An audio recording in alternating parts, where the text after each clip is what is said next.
All right, the theory of everything told the wrong story, in my opinion. Um, we saw, and of course, it's based on the wife's book, Hmm. which I didn't know until I Yeah, I didn't watched the either. movie. Hmm. Um, but I compare it to A Beautiful Mind, maybe unfairly. I don't know. Hmm. I'm a big fan of A Beautiful Oh, I Mind. thought that was a great Yeah, movie. Hmm. Russell Crowe when he used to be a great actor. Remember that? Yeah. Oh, that long ago. Um, it it it, it followed the inner workings of his mind. We saw A Beautiful Mind. Hmm. Russell Crowe. I can't forgive me. I can't remember the guy's playing name. Hmm. We saw the inner workings of his mind. We saw how he worked out all of his theories, if you will, and equations, and what made him see them, and Right. that was your main Hmm. linear story. And on the side was a perfect balance of Hmm. his wife trying to deal with his disease, which he had, or not a disease, I guess, well, a mental Yeah, he was. disease. Yeah, Yeah. he was schizophrenic, right? Not Um. schizophrenic. He was. He saw people. What do you? He Hmm. talked to people. Yeah, I'm not sure what the diagnosis of that His is. whole spoiler alert for a 13, 14-year-old movie. His whole college roommate all those years didn't exist. Hmm. Ed Harris doesn't exist. Fascinating stuff. But that was the side part, Right. and they perfectly balanced it though, Hmm. but kept the focus on. And in this film, we get it's really the story of her dealing with his disease Yeah. and how it affects her life and their marriage. Hmm. Um, uh, it was the wrong way to go. Oh, most likely. I think every time he had a theory, he said, "I have a theory." What is it? He'd write it on a board Hmm. or write it in a book. We wouldn't see it. Hmm. I mean, we already know what they are, but I'd like to know how he got to them. And he'd hand it to somebody, and they'd say, "Brilliant, brilliant, Stephen," and that would be it. Right. We just take him at his word. Oh, okay, it's a brilliant theory. Whatever. We don't Hmm. know how he figured it out.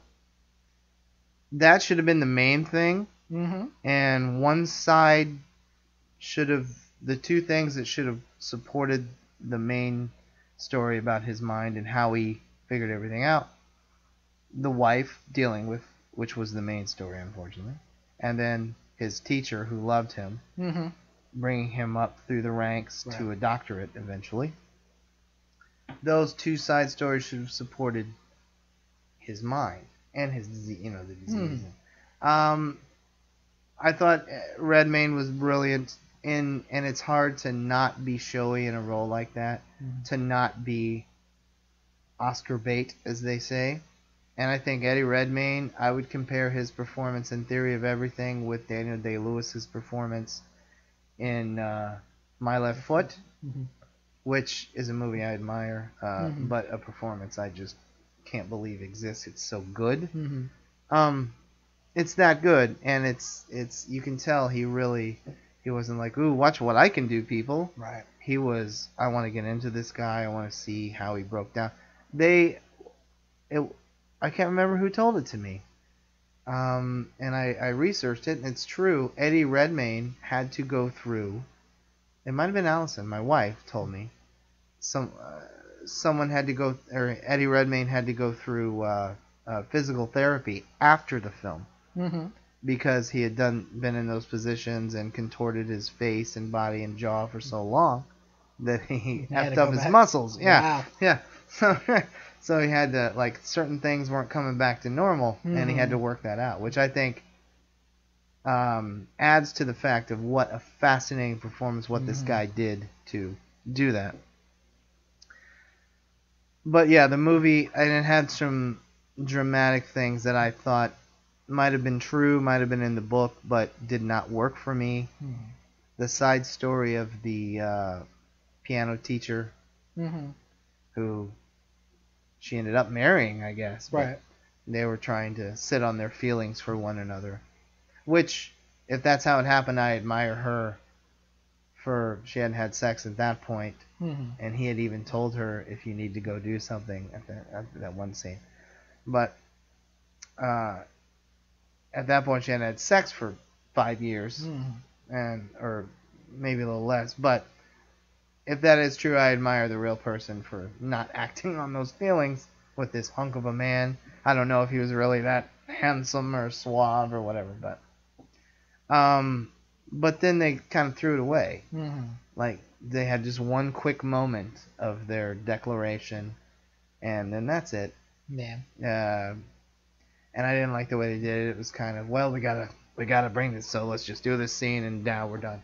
And then at the end, and a lot of people are praising this, when they have they film it all backwards, Mm-hmm, they right. rewind the film. Yeah, I thought that was a silly trick that we didn't need. Right. I don't mind, directorial flourishes.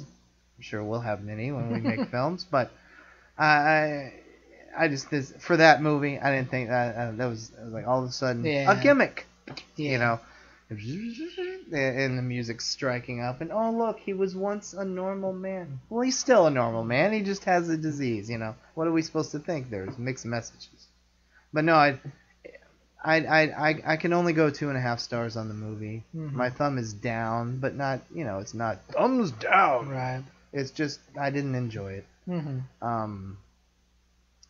Felicity Jones played his wife. She was nominated for Best Actress. What's your opinion of that? Oh, no, not at all.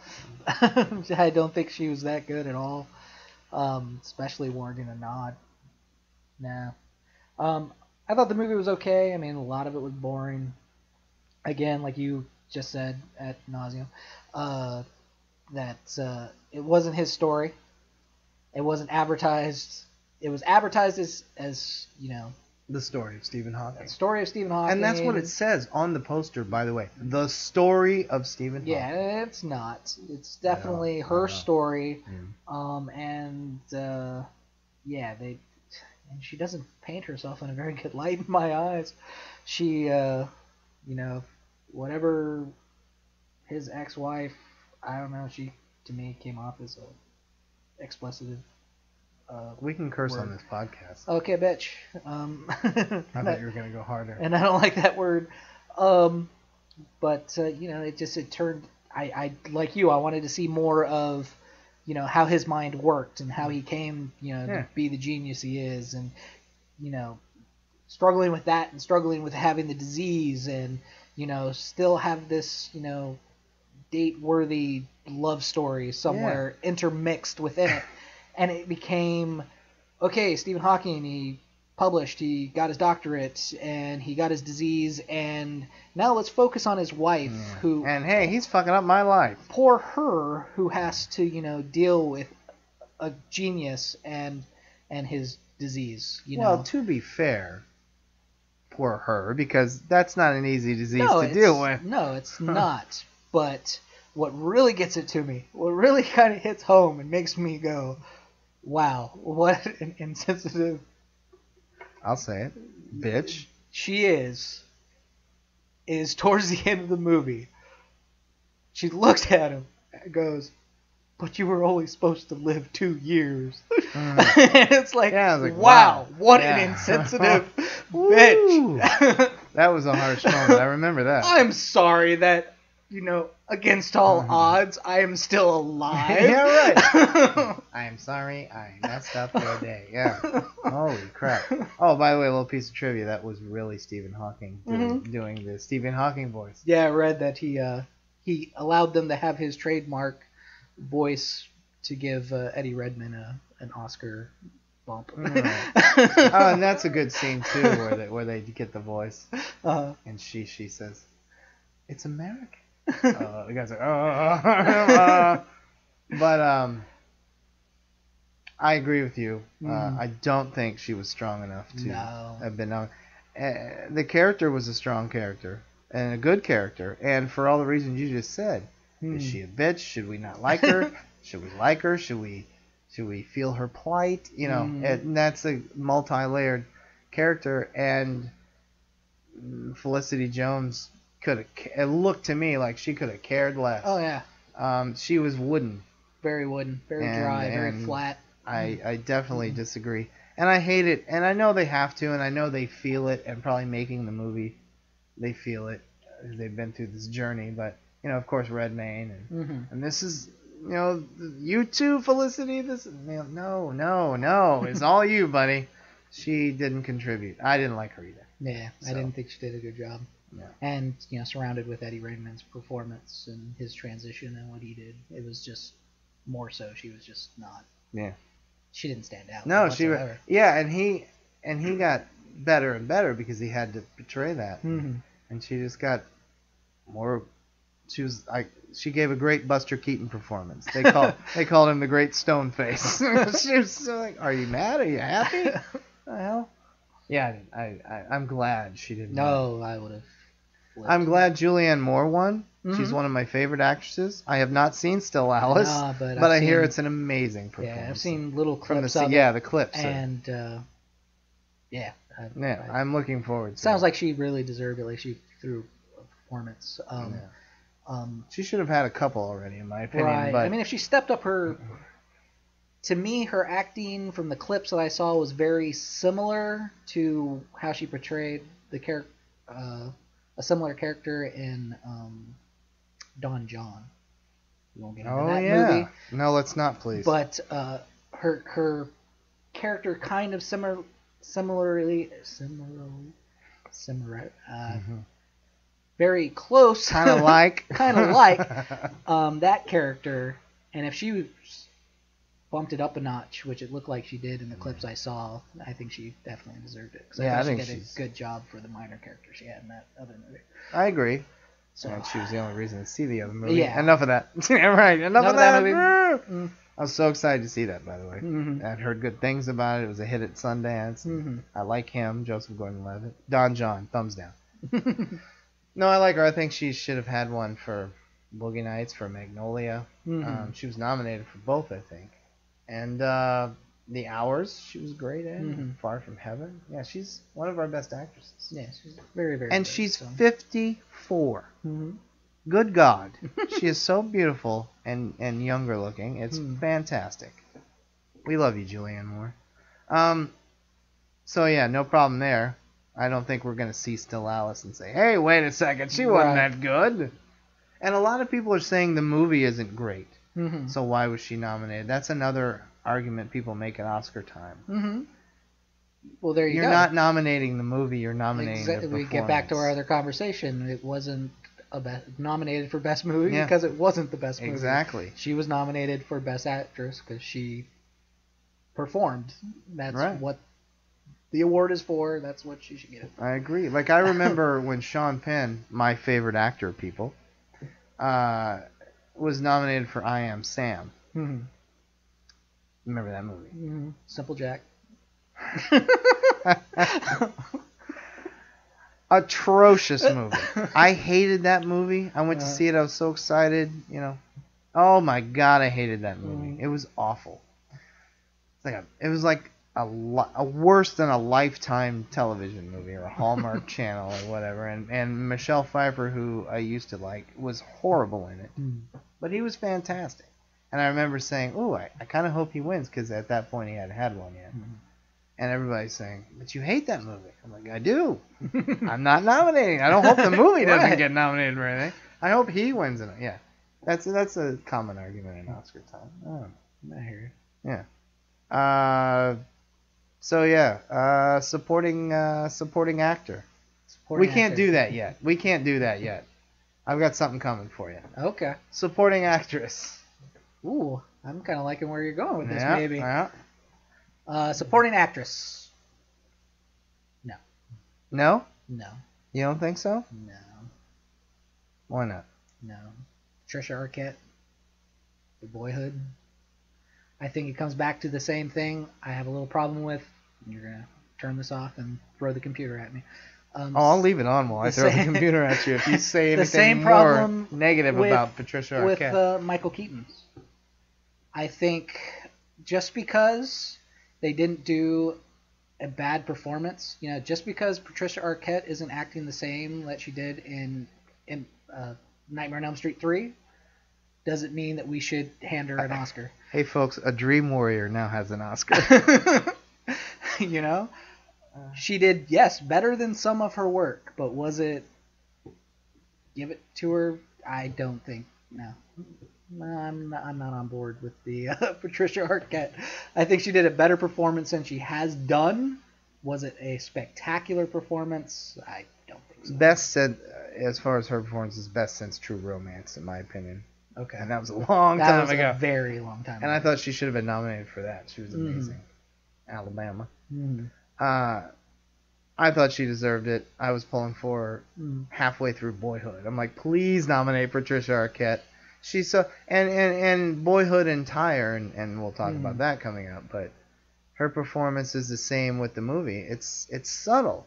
At once, you're almost saying, well, there's not a lot going on here, but there is. And I know it's the clip they show, but for me as well, at the end when he goes off to college, spoiler alert, he grows up. When he goes off to college, and she's at the table, and she's like, well, now what? You know, I don't know the exact dialogue, but her character is basically saying, you know, I raised you both, and you're both gone, and I got no husband and nothing, you know. Damn. And that was a heartbreaking and wonderful scene because she had been through a lot. And Well, she has definitely moments, and if anybody was going to get nominated from that movie, I definitely would have given it to her. why wasn't the kid nominated? I don't know. Dear God. Yeah, I don't know. Ellen. But, you know, I think she did better than Ethan Hawke. So. He takes a lot of hits, especially from my wife. I love Ethan. He's pretentious. Yeah, he's a little pretentious. And he plays a lot of things the same way, but I'm a huge fan. Oh, I like Ethan Hawke. I mean, I'm trying to get my wife to since watch The Explorers. I was about to say, ever since Explorers. Yeah, I'm trying to get my wife to watch Hawke. The Explorers on Netflix, folks. Yeah, it is. It's one of the ones that's not leaving. Right. There's a new list of movies leaving. Oh, is there? No, I like Ethan Hawke, and one of the first movies me and Melissa saw together was Before Sunrise. I was going to say, don't say Training Day. So, like Ethan Hawke. I think he's what a great actor. What a great first movie to see together. Yeah. But yeah, I think Patricia's Arquette performance is much better than his in it. Even though he did a good job, I still think, out of that movie, she deserves the nod for what she went through. They both do, in my opinion. But I still would have given it to Keira Knightley. The performance of her career. I thought her performance Keira Knightley was just phenomenal. Fantastic. In what she pulled off. Mm-hmm. But way to go for Patricia Arquette.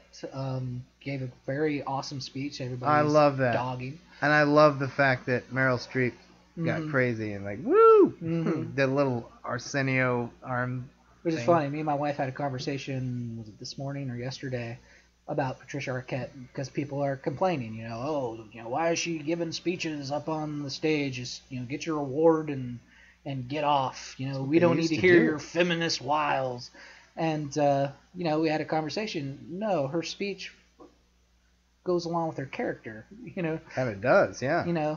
She had to be different than Ethan Hawke's character, raising her children. She couldn't be that because she was a woman, which forced her into many different, many different situations that she was put in because of that inequality. And I don't think people are putting those together. People don't. She's not up there just rambling off about something that has no bearing whatsoever. Her character in the movie mirrors, I agree, that inequality that she's talking about. So get off her case. Let her have her moment in the spotlight. Well, yeah. I mean, the great Oscars past, from Brando sending up the Indian woman to refuse his award because of the treatment of Native, to Vanessa Redgrave talking about, whatever the hell she was talking, I don't remember. Yeah, they've done it all along. Yeah, so. No, I mean, I would have given it to Keira Knightley. I thought her performance was beautiful. Yay for Patricia Arquette. I wouldn't have given it to her, but, I would have. Hey. if Keira Knightley would have won, I would have had absolutely no problem. Yeah. Fantastic role in a fantastic film. That won Best Adapted Screenplay. Mm-hmm. And I'm glad it did. That was a good. I had no problem with that. Mm-hmm. Okay, you want to go to Best Director?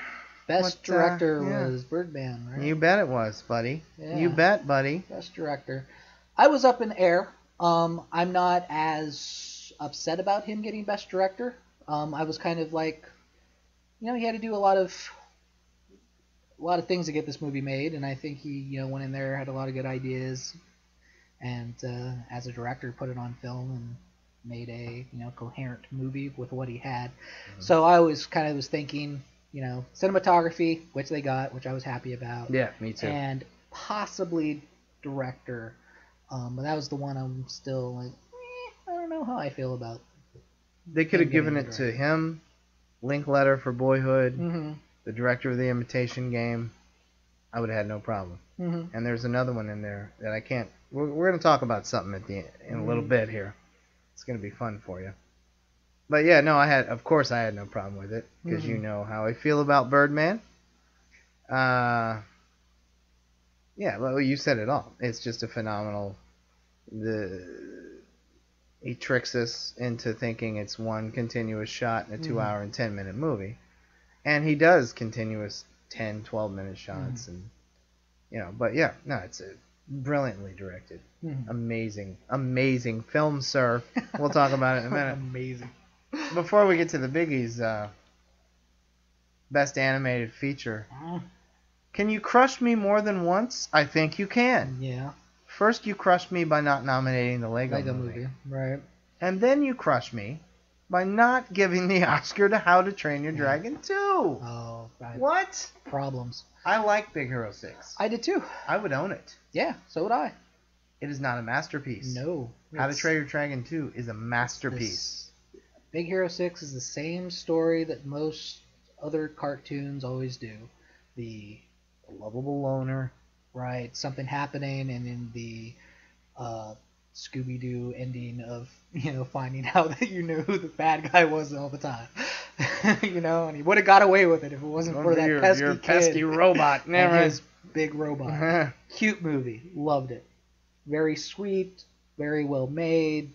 Yep. But come on. How to Train Your Dragon 2 had so much more going on. Yep. That, how could you pass it over? How could you?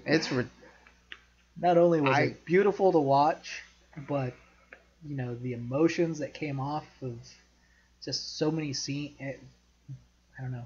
I can't. Outrage. Yeah. Outrage. I can't. There's usually at least 17 moments that outrage me each Oscar night. That was really the only outrage moment of the night. And not to knock Big Hero 6, like we said, it's a good movie. I would own it. I will. I have a 6-year-old. But, yeah. I didn't walk out of Big Hero 6 and say, oh my God! Right. I said, yeah, that was great. Mm-hmm. I loved it. Yeah, you said it best. How to Train Your Dragon 2 is one of the best animated films of the last 20 years. In style, in visual. Oh my God. What they did in that movie visually, in story. Usually when you add more stuff, like in part 2, we'll have, like, my example, Jurassic Park 2, which I hate, we'll have more dinosaurs! And it's too much and it annoys me. Spider-Man 3, more villains! No, you blew it. Yeah, they had more dragons in this, and it was wonderful. I wanted more. Right. Like, that's it? No, bring me more dragons. And each one was really thought out. And the story, and Kate Blanchett as his mother, and so on, and Gerard Butler. Yeah, it is brilliant, and I cannot imagine how that lost. Considering also, and this is not fair, and I don't mean this, that's why I wanted it to win, but I'm shocked that it lost because if you have a Pixar movie or a DreamWorks movie, which How to Train Your Dragon's DreamWorks, one of those will always win. And if Pixar and DreamWorks are nominated, Pixar always wins out. But yeah, I think it's their first big loss in a non-Pixar stacked nomination list. So much. Big Hero 6 had one storyline that was kind of going through, and they did it well. But How to Train Your Dragon 2, you had, him still trying to deal with the dragon stuff. Him dealing with, now that his father wants him to take over as chief, deal with him finding, that his mother's still alive. dealing with the threat that's coming on hand, and still having that, that thought that, we can have peace. We don't have to go to war over every little thing. Right. Just everything just Yeah. thrown in there, and they did it brilliantly. And they had an Indiana Jones and the Temple of Doom moment. The poor dragon. Forgive me, I always get it wrong. My son gets on me. What's his name? The main dragon. Toothless. Toothless. Thank you. I got it first, folks. You heard me. Toothless gets under his little spell and becomes bad. And then they zap him back and he saves the day. That's an Indiana Jones and the Temple of Doom moment. Yeah, very true. Yeah. No, I love that movie. Though, which no, was nice too. Well, exactly. He gets mad and blame, get out of here, and I don't know if that was a purposeful nod, but I saw it. That's what I saw in that scene. But then he instantly, it wasn't him. Yeah, of course. It wasn't him. All right, let's go save him. I love you, Indy. I mean, Toothless. Yeah. No, I these days animated films, I don't think I've said masterpiece since Finding Nemo. And there have been great ones, to be sure. Yeah, it's a masterpiece. It was robbed. I don't care how good Big Hero 6 is. It was robbed. Yeah. Yep. Robbery. Great Oscar moment. There's always one. Well, there was a couple in this. Patricia Arquette's speech. The guy who won Best Foreign Film, the director, they started playing him off. And then he started talking about his dead wife. And they stopped playing. And that was great. Probably can't kick someone off when they start talking about that. He didn't even talk about it. He's like, to my wife who's no longer with us, and the strings just kind of stopped. The conductor was probably like, let him talk. And then he goes and talks about his kids and his life, and then they start slowly playing him off again. That was a good moment. Well, 3 hours of the bull junk that they usually have, that takes up the entire night for the Oscars. Let them speak. Let some of these people speak. I've said that for years. You're gonna sit there for the first 15 fucking minutes of the show, and give me a silly dance number, and God, do we all remember the Rob Lowe Snow White debacle from the 80s, and then you're gonna play somebody off who may never be up there again. Exactly. Let them talk. Yeah. Oh, don't get me started on that. That's my number one pet peeve of the Oscars. I love when actors get a little hissy at them, though. They start hearing the music. Oh, turn that music off. I do. Probably never going to get up here again. I'm going to say what I want to say. That's what I'd say. You know what I'd say? I'll wait. When the music stops, I'll start talking again. Just hold my Oscar standing there. I'm not going to jump around like Cuba Gooding Jr. That was a great speech, though. I remember that when Cuba Gooding Jr., I can't even believe I'm saying this, won his Oscar for Jerry Maguire. Ugh. But they started playing him off, and he starts yelling louder and thanking people, and everybody's cheering him on. That was a great moment. But Polish director, he's not going to jump around too much. He's like, my wife's dead. Turn him off. Yeah, that was a good moment. And my favorite moment, as a straight man, I will say this, Lady Gaga doing the Sound of Music tribute. Might need to see that. I'm saying, shocked everyone. Her voice, oh my God. Oh, she's got We a great didn't voice. know. We didn't know. Yeah, I heard her on, what was it? I think either Jon Stewart or Colbert. One of those night shows. She was singing because she came out with a album with Bennett.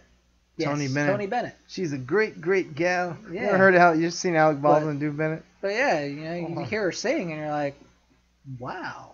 Lady Gaga's a great, great gal. Yeah, I didn't know. I hadn't heard any of it. It was fantastic. And then Julie Andrews comes out and looking wonderful. She's what, 80? It was a great moment. I love that moment. I had denied Sound of Music all my life. I had seen pieces of it. But growing up, Sound of Music. I'm gonna go watch Kurosawa samurai movie. And I think I talked myself into hating it. And then I met my wife, and she forced it on me. It's a great movie. I love The Sound of Music. I'm sorry all my life for denying it. It's a great film. It's cheesy. Milquetoast. Yeah, so what? 1968 musical about the Nazis where they sing themselves to safety. Whatever. It's wonderful. I loved it. It's a great movie. Christopher Plummer hates it. No, really? He hates it. He talks bad about it. Wow. Yeah. Like, really? Don't bite the hand that fed you. Yeah, buddy. really. It's Anyway, not. Yeah. And then he was mad because they dubbed his singing voice when he Mhm. sings Edelweiss. Mhm. They dubbed him. Yeah, just shut up. Maybe you weren't. They dubbed Natalie Wood in West Side Story. Right. You don't hear her complaining. Well, Uh, yeah, you can't. She's dubbed, not with us anymore. There's another. Didn't they dub?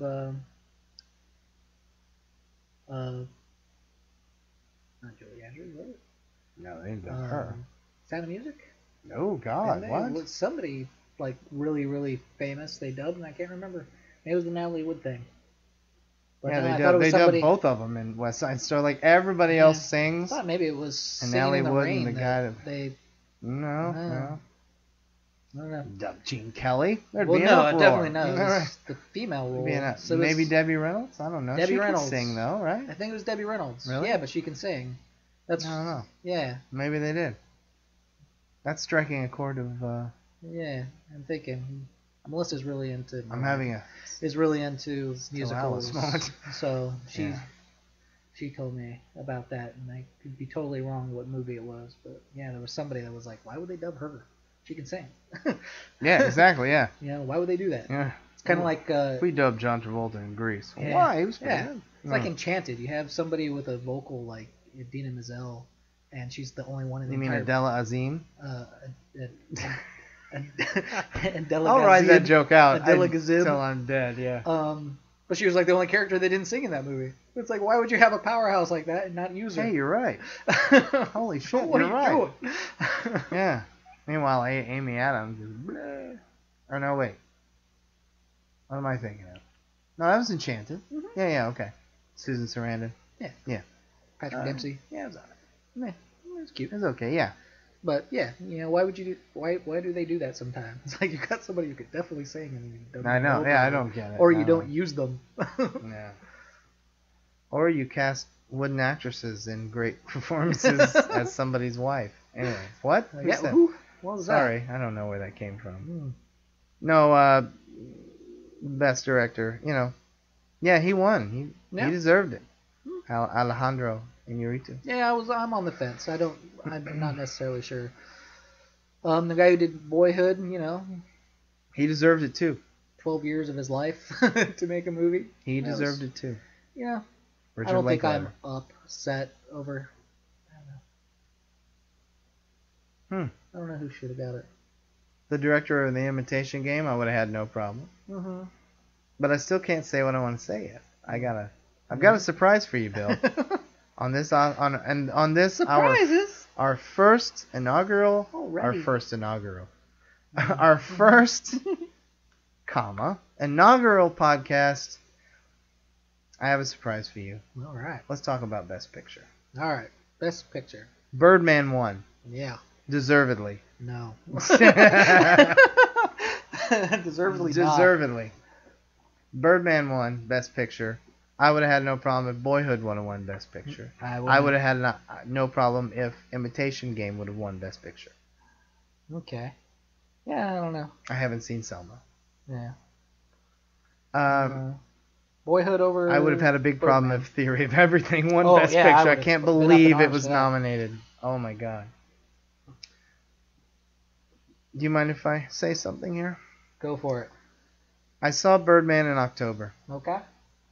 I walked out of it and said, there will not be a better movie this year. I saw Boyhood after that. I said, ooh, that's a tough call. But I think Birdman still wins out. I was tying them for a while, and I do that a lot. But I said, no, Birdman for me, you talk about, we, you, us, talk about a Best Picture winner should be one that endures. Mm-hmm. That is something new, fresh, blows you away. You'll be able to watch it for years down the road. Mm-hmm. I felt that way about Birdman. I felt that way, but to a lesser extent, about Boyhood. So I guess that was my number 2 movie of the year. Mm-hmm. But I got to tell you something. This is my surprise for you. Because Okay. you don't think Birdman should be Best Picture of the year. Mm-hmm. Boyhood is now my number 3 Best Film of the year. Oh, really? Birdman is now my number 2 No Best Movie of the kidding. year. The film that and before I speak, I'm happy that Birdman won. I'm ecstatic because that director is one of my favorite directors on the basis of 5 movies. I think he's one of the great voices in cinema, and a handsome cuss, my wife tells me. uh, but and I will forever say yes, Birdman won Best Picture. That's awesome. And before I continue, it is awesome in a sense that a picture like that, like I'm from the 20s. We got a picture Birdman, a picture like that. But a movie like that, as artful as it is, as under the radar as it was, and as weird as it is, was embraced by and got the by audiences. Even though a lot of people I talk to don't like it, a few people I didn't get it. There's not really a lot to get. But I'm happy for it. So I love you, Birdman, and I'm happy that you won Best Picture. I am now changing my vote. The best film of 2014, William, my buddy / amigo / partner / family, is Whiplash. Really? Whiplash. Now we can talk about Best Supporting Actor. J.K. Simmons that is one of the best performances I have seen in a long time, because it's daring. You haven't seen it yet, right? I have not. It's daring. It's multi-layered. It's more than what you see in the previews. He's not just a guy throwing chairs at his musicians.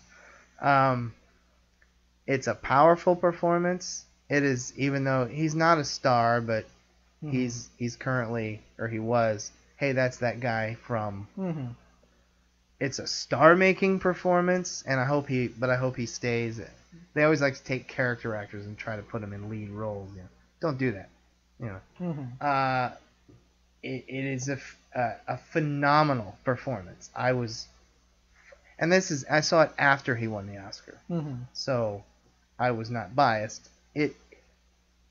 I was looking for something to say, well, did he really deserve, because I'm cynical. But right. My jaw dropped at how good he was. My jaw dropped at how good the lead actor, Miles Teller, the kid, 19 kid, he should have had a Best Actor nomination. I would have taken Bradley Cooper out and put Miles Teller in. He was fantastic. It won Best Editing. I said, really? Whiplash? A story about a teacher teaching a dog? It's like Scorsese. You know how his editing is. It's amazing. The story is fantastic. There's 6 or 7, and I can't talk too much because you haven't seen it, because I want you to hopefully be as surprised as I was. There's like 6 or 7. We'll talk about it in full on a later podcast. Okay. There's 6 or 7 moments where they so could have fallen to cliche, and I said, now here it comes. And they just don't. They don't even sidestep it. They don't even. Cliche isn't in their universe. There was a moment. My wife and I were watching it together, and there were more than 1 or 2 moments where both of us would sit up. That's the sign that we're like, we're sitting up and we're looking at each other, and there's this, and it's not like a cheer feel good thing or anything like it. It's just, I would have given him Best Director. I love you, Alejandro Iñárritu, and I stand by what I said about you a few moments ago. This is, and it's this guy's first film. It is this guy, and forgive me, I forgot his name. Damn it. I'm about to, whatever. I'm about to make my next statement redundant, but he is a name to be announced. I can't remember it. Damien something. I think. They always talk about the sophomore curse. Is your next film going to be as good as whatever? If he never made, like Michael Cimino, who did The Deer Hunter, never made another movie that good. Guess what? If he never makes another movie this good, this is his Deer Hunter. It is amazing. Whiplash is a complete surprise, and Paul Reiser's in it, and I liked it. Wow. I don't like Paul Reiser, except in Diner. No, it is and again, since you haven't seen it, I won't go into detail. We'll do that on another podcast or in private or whatever. It is a fantastic movie. It is a masterpiece. It is a movie that is alive with ideas, with style, but not style over substance. I can't. I'm getting excited inside I'm getting as excited. I was when I was watching it. It's better than what I've ever heard of it, so now I'm interested in watching it. It's phenomenal. And I went back and I looked at other critics' lists and of the year, and it's on a few critics' lists. And one of my favorites, Peter Travers from Rolling Stone, he had Boyhood as number one, and he tied it for number two with Birdman, Whiplash and Birdman. I'm like, yeah, I understand that. How do you make that? And maybe I am just riding the high because I'm going back on my Birdman Best Picture. But no, Whiplash, amazing film, amazing. Excellent. Have no problem with Birdman, but if I was a voter, I would have checked Whiplash. Fantastic.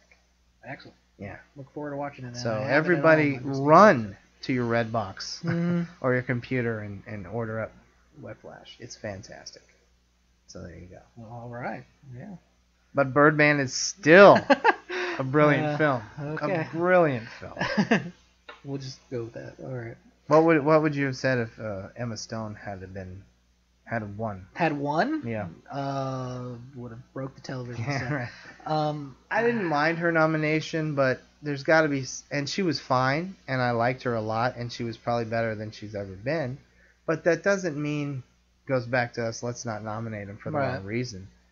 She's never been that good, okay, but that doesn't mean she's Oscar worthy. Right. There's got to be somebody out there who I would have put in her. It's kind of like what I said with Patricia Arquette. Yeah, just because her performance was better than. But I disagree about I know Patricia you do. Arquette. Yeah. But just because her performance was wasn't what we expected, doesn't mean we just hand the Oscar to her just because. Wow, you didn't suck this time. Here you go. Right. You actually showed emotion. You usually stink, but this time you didn't. Yeah. So here's the award. She has been pretty wooden for years. Trisha, she's always kind of like she was in Dream Warriors, kind of like that. Right. But I love her. I still think. Now, again, I haven't seen Whiplash, so I can't say, Lordy, but Lordy. My opinion of J.K. Simmons has always been, the J. Jonah Jameson. That type of, kind and the psychiatrist from Law and Order. Kind of, the same acting style he does in just about everything. Good, I'm glad you have that opinion. I cannot wait for you to see Whiplash. I'm looking forward now. Yeah. I can't wait. I was a little bit kind of iffy because I can't say anything because I hadn't seen the movie. But Ed Norton did such a phenomenal job. No, he did. He hasn't been that good in a long time. But I was kind of wanting him to win, and then when I heard J.K. Simmons, I was like, J.K. Simmons, really? But your endorsements has got me quite curious, and I'll definitely give it a shot when I get home. That's my Oscar surprise to you, sir. Yeah. What you said, you were like, J.K. Simmons. That's the way I was about the whole movie. Mm-hmm. When I first saw the preview before all the hoopla. And even it started getting really good reviews, but I'm like, movie about another one of these, about a teacher trying to bring out the best in his drum student. Mm-hmm. Ooh. Boy, that sounds interesting. I was wondering what it was when we went in to see, I think it was The Theory of Everything, or it was the Imitation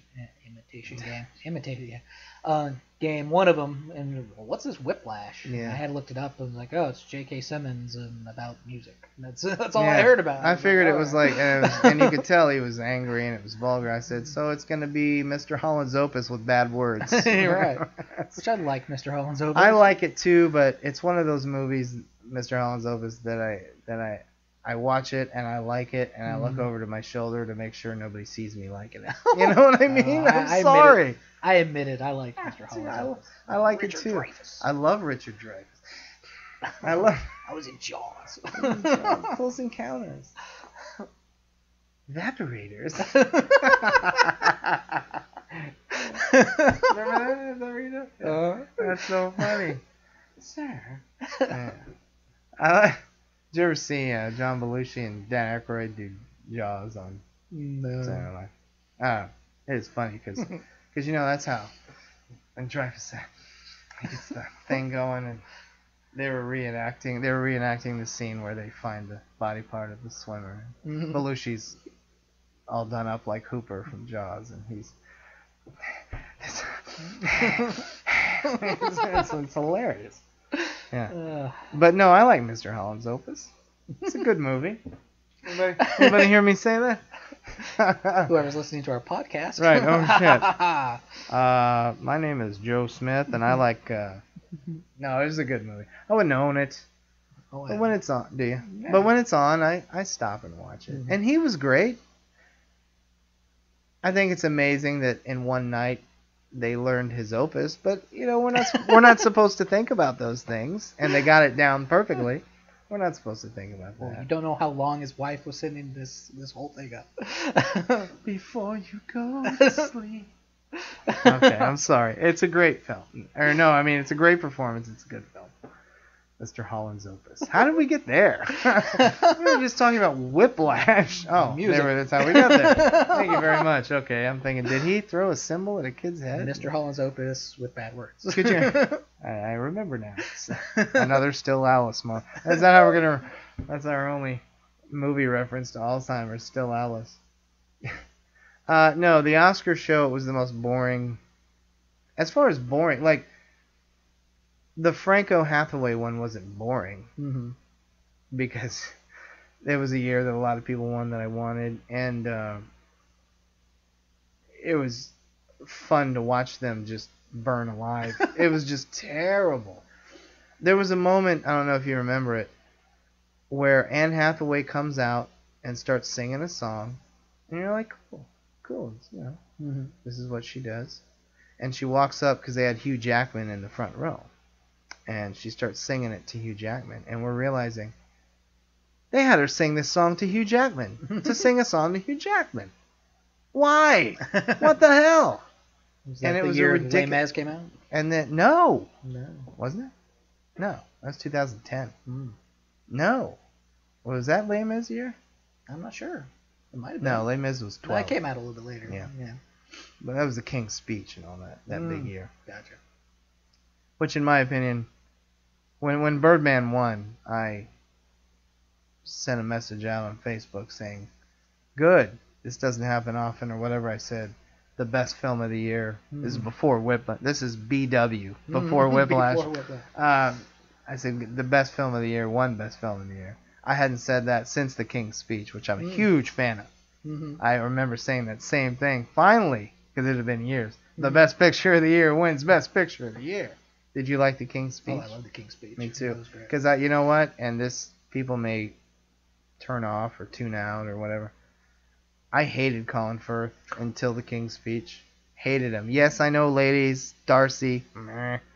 Well, I think that's wise. Most people, that's what they kind of thought of him. Was, And I hate Bridget Jones' he's Diary. just Mr. Darcy, Mr. Darcy. That's all they're casting him, Mr. Darcy.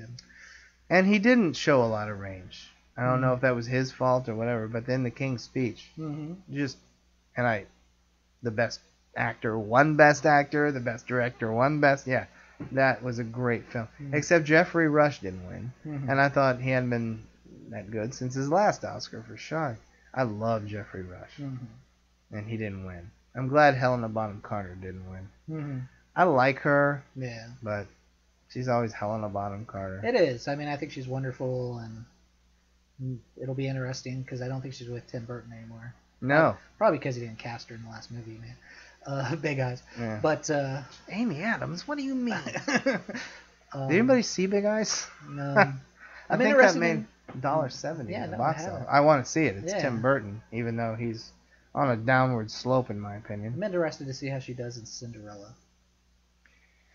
Yeah, one of the best movies of 2014, we both agree, is Maleficent. Oh, yeah. And it's good for many reasons, and one of the main reasons I love it is I don't like explaining stories that we already know. I don't like origin stories, except Star Wars. Even though they didn't, but that wasn't needed really that. Right, an origin story. You're It right. was just, So- instead of doing the path of the hero, we did the path of the anti-hero. Right.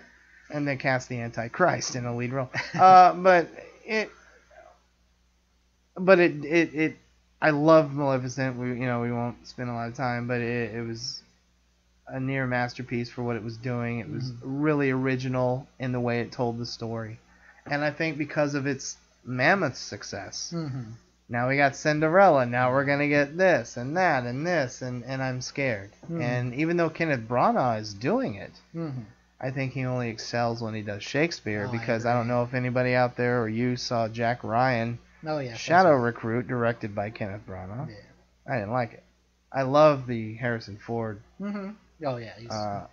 Alec Baldwin trilogy, we'll call it. Yeah. The Ben Affleck one was atrocious, and this one wasn't atrocious. It just wasn't very good. Rebooting, stop it. Yeah, stop rebooting everything. It's the new word, reboot, and they're rebooting stuff like a year after the other one came out. It's like, oh, that didn't do well. Let's reboot it. Spider-Man, Spider-Man. And now, Spider-Man may be recast because he's going to become a part of the Marvel Universe. Right. Here comes the geek boy part of the show, folks. But he's going to be recast, and they're thinking about Donald Glover, who I love. I don't know if you know him from the show Community. Oh, yeah. I don't know. Tray in our bed in the morning. Yeah, love it. Love it, right. I love it. I love that show. I'm glad it was saved by Yahoo, I think. So. Yeah, somebody did. And when is it coming? I'm ready. I know. I'm ready. And Chevy Chase blew another one by walking out on that show. No, they fired him. Oh, they fired him? Yeah. I thought it was mutual. No. Well, as far as I know, they've been trying to get rid of him for a while. Yeah. And they finally did it. It's sad. Bill Murray and Steve Martin need to tie him up, throw him into the back of the trunk, beat him senseless, and say, dude, you're funny. You could go places. Stop letting your ego get in the way. We will forget all about Caddyshack 2. Just grow up. Yeah, I don't know what his problem is. I don't know. He pisses too many people off. And you said Bill Murray. Probably, from what I hear, the nicest guy on the planet. He photobombs people walking down the street in Chicago and happily takes pictures with them and crashes weddings just for fun. And luckily it was a wedding full of Bill Murray fans. But when Chevy Chase left Saturday Night Live, his first time back in '79 or something, apparently he was arguing with Bill Murray and Bill Murray punched him out. How much of a dick do you have to be to anger Bill Murray to that level? Exactly. Holy crap. And I love Chevy Chase. I think he's great. He's funny. He's just, one of the funniest men alive. His ego gets the best of it. And it's like, dude, you stop pissing off the people that, feed you. Yeah. And if you look at his body of work, it's scattershot. I mean, he has Caddyshack, of course, which I don't think is perfect, but it is a classic. And Fletch, what I think is perfect. Definitely. When he was born, whatever is out there in the universe said, I am putting this baby on Earth to one day play Fletch. Yeah. I agree. Yeah. And he did a couple other, the Vacations, except the second one. But what else? I mean, he doesn't have the body of work that Murray or Martin or even Aykroyd. He's pissing people off because they don't want to work with him. They don't want the little prima donna on the set that they're just going to get pissed off. It's like, why even bother? I love Three Amigos. That was another one. And I hear that's one of the. He said that was his most enjoyable time making a movie. And I hear that's one of the ones that he was just a delight constantly on set. So. Well, being around Martin Short too, he's a trip. Another one of the funniest men on the planet who has a very scattershot. We saw Inherent Vice too the other night. The Paul Thomas Anderson movie is nominated for Best Screenplay. It's okay. Joaquin Phoenix, Benicio del Toro, Martin Short is great, and he has one scene as a dentist who's sex crazed and cocaine crazed, circa 1970. Okay. He's great in it. Just made me think of that. But no, Martin Short, and I think Three Amigos is one of the funniest movies. It's one of my favorite comedies. It's got a lot of quotables in there. It does. It's a sweater! And then the bad guy is a sweater. Today, El Guapo is 36 years old. Yeah. Mm. And the song they sing, remember when they first go into the bar? Oh, My little the bar. buttercup. My sweetest smile. Yeah, a smile. Yeah, that's a classic movie. I love that movie. But no, Chevy Chase needs to stop, and he looked horrid. Mm-hmm. I mean, I know he's 71, but he was bloated and sweaty, and he wasn't speaking correctly at the SNL thing. He was, yeah, I don't know. I think I think Bill Murray still has it in him, but I think Chase's time has passed. I don't think he can pull off the Chase persona much longer. No, it's sad though. It is sad. Especially, I mean, that Community should have been a huge wake-up call for him. But he argued with the creator. Mm-hmm. You don't argue with the creator. That sounded very theological there. But you don't. He's the creator of the show. He gave you the job. Right. And the guy said he wrote the part for Chevy Chase in the hopes that he would do it. Right. I mean, what did he do? 3 seasons? And then 4 seasons? And then pissed off. 4 and yeah. And then the last one after he quit, he only came back as like a ghost or something? Yeah, because he dies off. Yeah. That's how they got rid of him. Yeah. I think that was the season I didn't like that much. Because that's when the creator left after NBC was class. And it was a so-so season. But I used to find Alison Brie annoying, but now I like her. What's her character's name? The brunette who's really in love with Jeff Winger. Oh, the goody two-shoes who's not really Annie. Thank you. He's Annie's not boobs. really good at. Yeah, that's right. But and I'm gonna miss Donald Glover. He's not coming back. Well, he's off doing his own thing now. Yeah. But maybe doing a little web slinging. Yeah, maybe. I don't know. But again, rebooting all these different movies, and I think it's a great idea. Later. In the comic books, I don't know which Spider-Man series did it, but when he became, they made Spider-Man African American. Excellent, good. Finally, let's put some more diversity out there in the world. My wife always gets on my case because I do my art as well, and she's, why is all your characters always white? Throw some. Because I work for the Academy. Throw some diversity out there. So I do some diversity stuff. Give her a shout out for that. But it's good. I have diversity because of my wife. Diversity in there. That brings up a good hot button topic. Mm-hmm. It's not yet, but it will be. Yeah, there's Daniel Craig is signed on for 2 more Bonds. Okay. Yay, by the way. Oh yeah. Very excited. Done a great job. Oh yeah. And they're saying that the next one they might go with Idris Elba, the actor who was on The Wire, African American. Mm-hmm. He's on The Wire and he played Mandela last year. He's a good actor. Mm-hmm. What do you think of that? An African American James Bond. I don't, in a diverse context, I don't have any problem with it. In a diverse context, I don't either. Go into a textual, because there's what the writer did. Ian Fleming. Yeah, did like a bajillion books, right? Like 22. Yeah.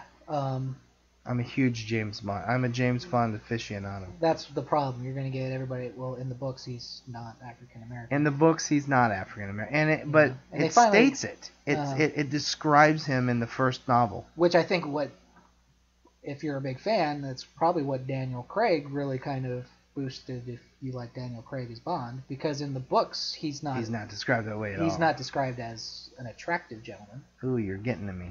Right? Yeah. He's not attractive. He's kind of described more as and tall.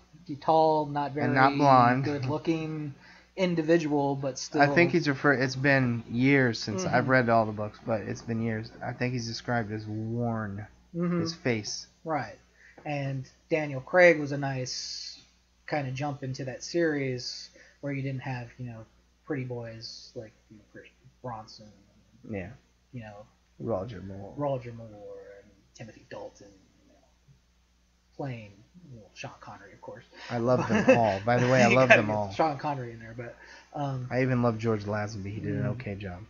But you're getting off that. James Bond had to be the pretty boy. a pretty boy, and I'm gentle. And it's kind of nice to get somebody who was a little bit more badass and hardcore, you know? I agree with that, and that's why Craig works. Uh, I don't agree that they should turn him into an African American, and not for any kind of untold reason. Everybody knows me. mm-hmm. It has nothing to do with race. It has to do, if they would have not described him in the novel, Mm-hmm. I would have no problem, because I like Idris Elba and he's cool, Mm-hmm. and he could make a great suave, Mm-hmm. and he is British, and I could see him being a suave super spy. And, Mm-hmm. but guess what? They already described him in the book. Mm-hmm. Like if you make another I attribute it to, if you make another Indiana Jones movie, Mm-hmm. and he doesn't use a whip, and he wears a baseball cap, Mm-hmm. Right, issues. you're going to be up in arms. Right. Fans will be up in arms. Well, I think that's the big thing is you have to you're making these movies not only for yourself as a filmmaker but also to appease fans out there, and that's the backlash they're going to get. Yeah. You get backlashes for them showing a black stormtrooper in a trailer, and that's just ridiculous. Which is ridiculous That's that there was ridiculous. a backlash, and it was immediate, and that was and I'm thinking, and the backlash is from our peeps, Star Wars fans. Right. What are you doing? And I'm cool with diversity. I think they should have it in a lot more stuff. I agree, and I you are think going to risk into upsetting fans out there that especially when they can point to it in a book or into. That's the problem. That's my only problem. I know we live in a right-wing America where that's not the only problem for some of them. What do you mean it's a black James Bond? Hell. But no, for me it is the fact that I read all the books, and in the first book they describe him in a certain way, Right. and I don't think they say puffy, but they refer to him as being a little meaty, and pale, English, no sun face, Right. Okay. Nothing about that says Idris Elba, and he's a great actor, character actor, the great African American character actor, and yeah, it doesn't work. But that's my only issue with it. I was just wondering your.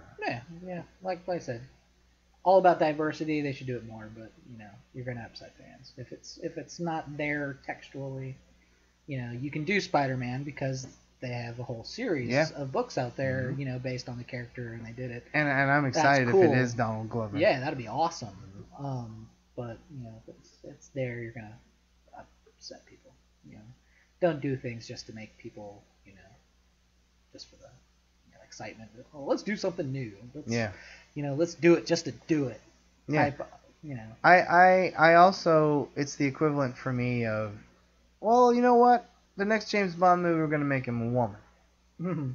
It's the same, in a way, for me, it's the same thing. Yeah. No, he's been described as a man. You cannot turn him into a woman, And there's how many movies before that? Yeah, exactly. And I don't know. Make another spy movie with Idris Elba in it. Yeah, exactly. Because he'll kill it. He's a good actor. Mm-hmm. I'm cool with that. And you've probably seen him and you just don't realize it. But yeah, he's good, man. And yeah, I don't know. I hope it doesn't have. I don't think it will, unfortunately, for the wrong reasons. I think there'll be such a racist backlash that they won't want to go there. And that'll be sad that if it doesn't happen for that reason. But yeah. And that's an interesting thing. Is it a American perspective that we have about it that Americans are going to go after it? And it's not in terms. It's a British. But other than British, because British got off the whole slave kick a lot sooner than we did. Yes, they did. And so is it? I wonder. That's just another conversation down the road. Probably not for a podcast, but. Now remember, we said it earlier. We're going to work out some stuff on this podcast. Just something I'd like to explore. If that whole, if it would be more of a problem for an American audience than the British. Like if the British are more kind of like, hey, let's do it. That's a bloody good idea. Why not? I never thought of that. Yeah, I don't know. Maybe. I don't know. I don't know. For me, please, everyone, please listen. Because I know everybody likes to jump on things these days. Oh, did you hear what they said? For me, the only reason is It's in the text. Mhm. He's described a certain way. Yeah, that would be my own. I wouldn't want you to make him a fat white guy. You know what I mean? Yeah, exactly. Yeah. I wouldn't want to put Jonah Hill as Exactly. Or I wouldn't want you to make him a young white guy. It just stick to the text. And I know Roger Moore is not the text, but he's closer than Idris Elba or Jonah Hill. You know. So I wouldn't want to go into The Hobbit if they would have made Frodo, Bilbo, elf. Or yeah, exactly. We're gonna make Gandalf a Buddhist monk, and so and he's gonna float around. He's always gonna have his fingers in Zen position. Yeah. By the way, I should have at least a stamp on my movie card, my movie lover card. I missed The Hobbit, the final Hobbit, at the theater. I did not go, and I confess it was because you know what? I have a great TV, a great sound system. Yeah. I'll see it on Blu-ray. Yeah, go for I it. don't love. I'll get the extended edition next Yeah, Christmas, definitely. Yeah, I got the first two. I got all the extended editions of Lord of the Rings and The Hobbit. I will have those someday. I told you I'm waiting for the big. Yeah, so I'll definitely have the extended edition of the third one when it comes out. So. But I feel sad that I wasn't, moving mountains to get there. Yeah. And I'm just ready for it to be over, and it's over, and I'm glad, and thank you. And please, Fran Walsh, if you see Peter Jackson thumbing through anything that has Tolkien's name on it, rip it out of his hands, because he's gonna freaking do another. Much did it all. So. God, I don't know. The ring could show up somewhere else. But at least else. they brought him back for it. But I was really interested in what Guillermo del Toro could have done. Yeah, me too. Much darker Hobbit. Much more grays and blues and blacks. But, with it being in the same world as Lord of the Rings, having that same, take on it, having that same kind of vision, makes it whole. I agree. And I think if, someone else would have done it, and I would have loved to see what he would have done with it as well. I think he kind of needed that continuity to have the entire world the same.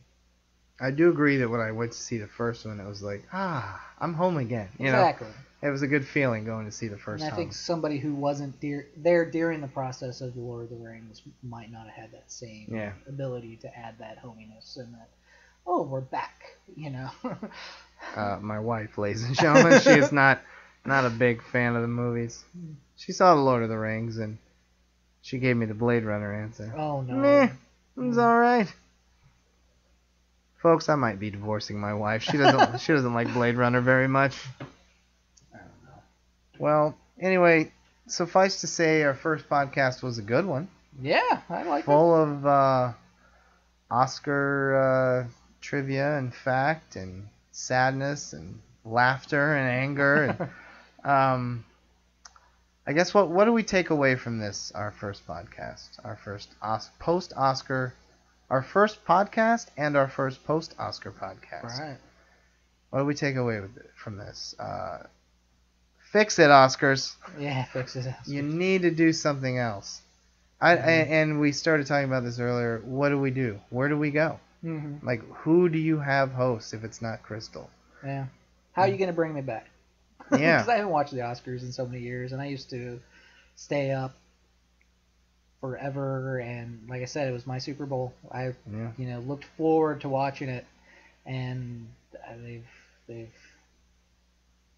dropped me. I have no real urge to want to do that. I'm there. I'm exactly where you are. I wish but I I do it. But I do it. Yeah, I wish I did. I mean, I still look online and like, okay, who won? I wake up in the morning, first thing I do is turn on my iPad. Okay, who won what?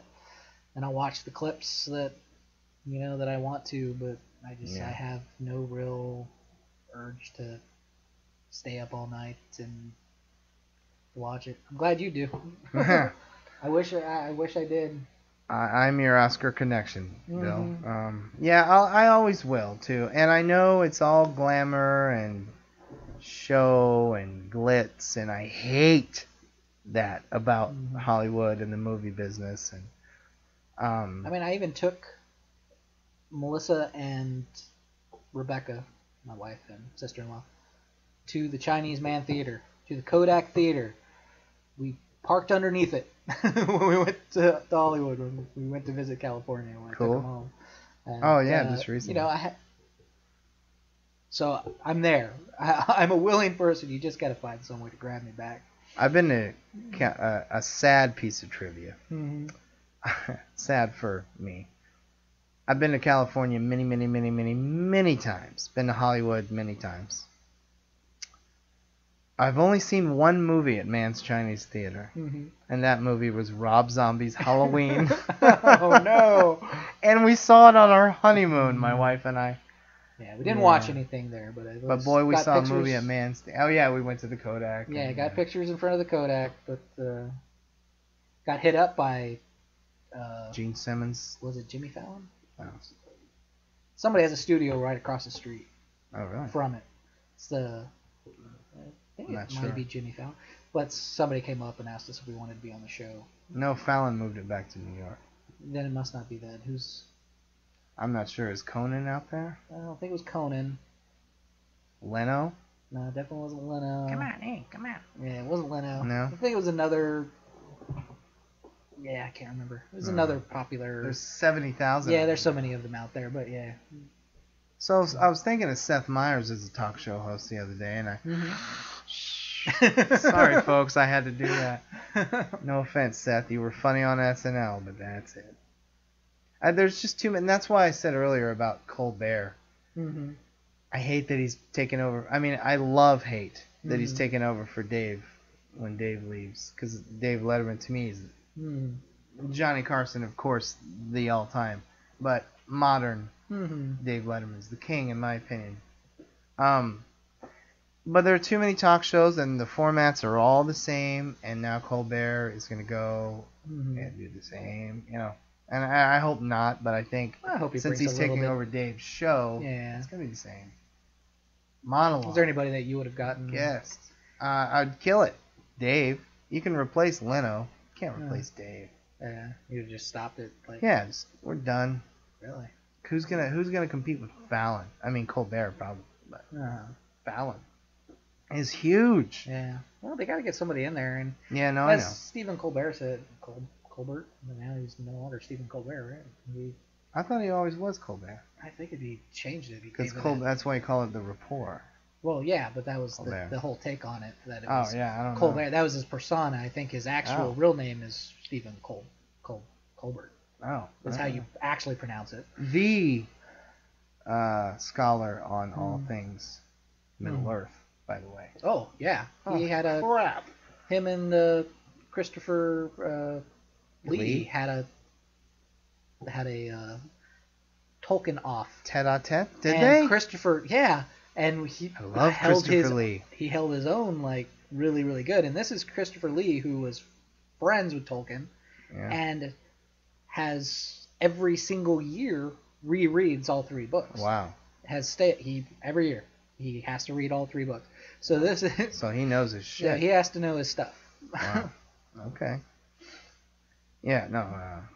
Christopher Lee's 90-something. Yeah, I know. And I looked him up on IMDb. He's got 6 movies he's making right now. And a heavy metal album. What?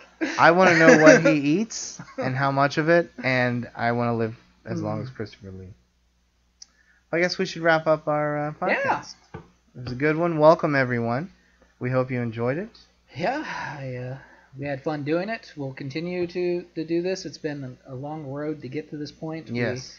We appreciate those who stuck around. It's kind of a different format.